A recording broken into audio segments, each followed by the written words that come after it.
I would like to discuss with Dr. Das the idea of Ananda, because Anand is a very profound concept for us, and it's often translated as, I'm happy, I'm blissful. So bliss is happiness, utter joy of contentment, the joy of heaven, paradise, and so on. How would Anand differ in this sense?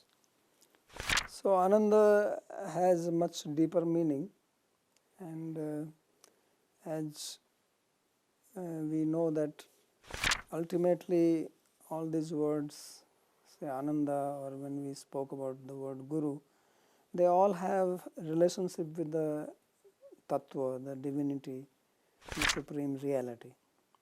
So it is the supreme reality, whether you call it Brahman or Bhagwan, which is Satchidananda.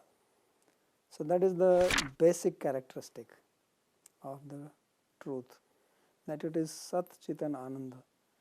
So that's the original sense of the word Ananda. So Ananda there means again a sense of feeling in which one is free from any type of suffering. That is the basic sense, which is called Brahmananda. And then beyond that there is a reciprocation in love, that is called Bhakti-Ananda. And then when you come to the material side, that is what we call as Mrtyananda. So basically we can say that Ananda is at 3 levels. The highest level is Bhagwan. So he is called Satchidananda Vigraha. Ishvaraha Parama Krishna Satchidananda Vigraha. That his Vigraha, his form, is personification of Ananda. And it is a sort of happiness, because there is no other word I have in English to say, which you feel by having a loving relationship with him, like a relationship between Bhakta and Bhagwan. And earlier in one episode we discussed about prema. Right. So when a Bhakta is having prema for the Bhagwan, then what is the experience of the Bhakta? That is Ananda.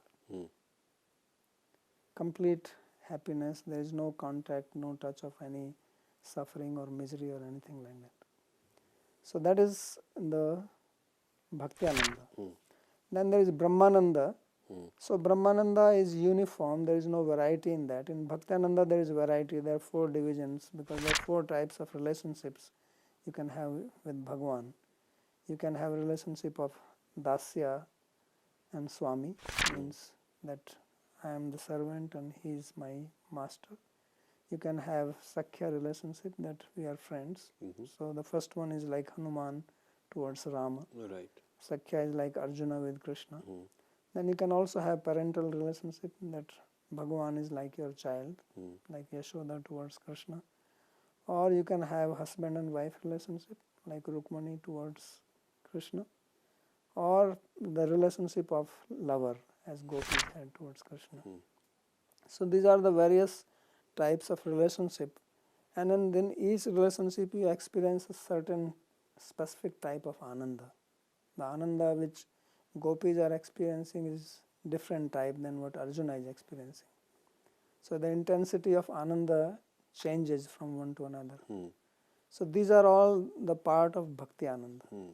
Then there is Brahmananda, because Brahman is described as without any characteristics, without any form. So there is no specific relationship there.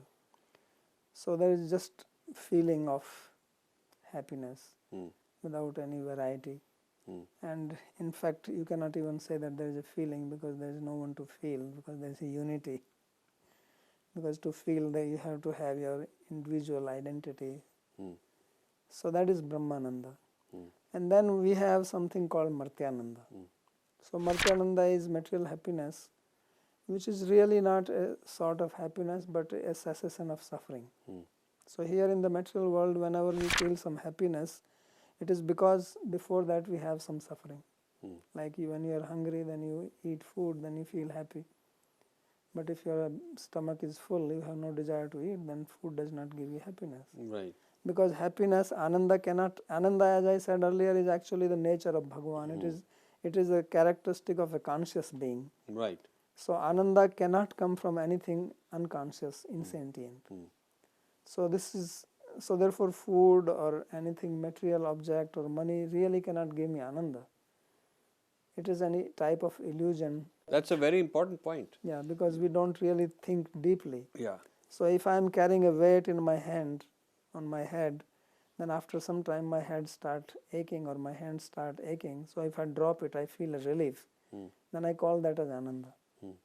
But that's really not an Ananda. Right. If that was an Ananda, I should be having Ananda when I am not carrying the weight. Right.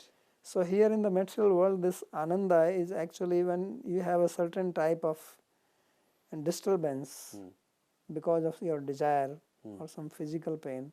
And when that disturbance is reduced or removed, then you feel relief. Right. And that's what we call as Ananda.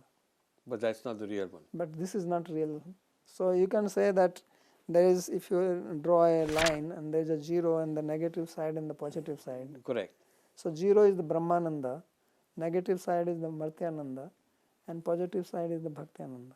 So there's a whole gradation of Ananda, Right. whole structure of Ananda.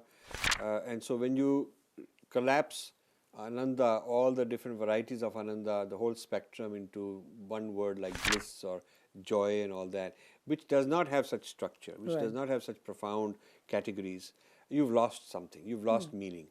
So when a bigger complexity, something with more diversity and more structure is fit into a word which is less complex, you've lost meaning. Yeah, you have lost its, at least part of it. Part of it not you've the lost, complete. you've lost how it is contextualized, in what context it means different things, and how it has been analyzed, dissected very carefully by our Right. And tradition.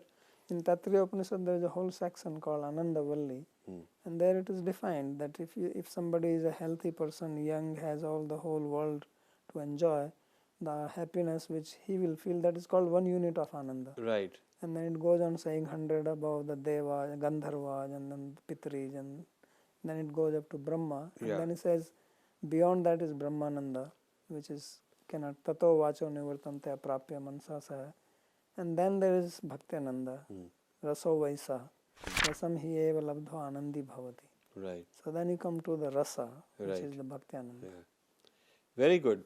So we've learned something very nice, that Anand is non-translatable, not to be replaced with things like joy, I'm happy, bliss and all that. They don't capture the same essence. Same meaning is not Same captured. meaning is not there. Thank you very much. Yeah. Namaste.